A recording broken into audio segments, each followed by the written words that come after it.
Youth शराब से भी तबाह हो रहा है यहाँ पर। अब किसी ने मजबूर किया पीने को?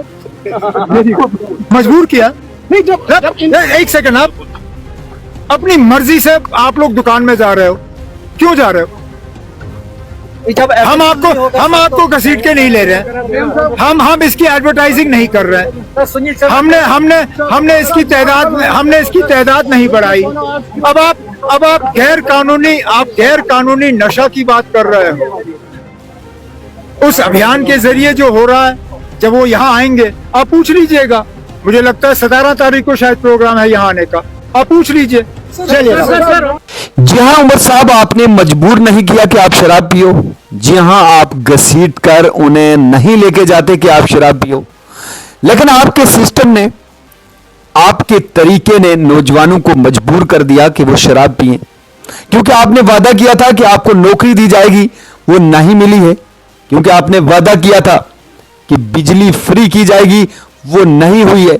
मुफ्त राशन की बात की थी, वो नहीं मिला है। नौजवान आज नशे की तरफ अगर बढ़ रहा है तो ये आपके किए गए वादे, जो आप वादा वफा नहीं कर सके, और नौजवान डिप्रेशन में चला गया।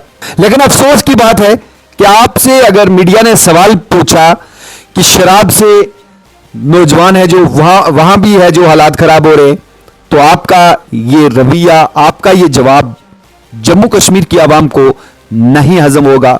उसकी वजह यह है कि शराब के ठेके आपने खोल दिए, शराब की दुकानें आपने खोल दी, और एज ए चीफ मिनिस्टर आप इस बात पर नोटिस ले सकते थे, लेकिन एक भी ऐसी जगह नहीं जहां पर आपने ये आवाज उठाई हो कि हम जम्मू कश्मीर से शराब है जो उसको हटाएंगे, जम्मू कश्मीर में शराब की दुकानें हैं जो उन्हें बंद करेंगे।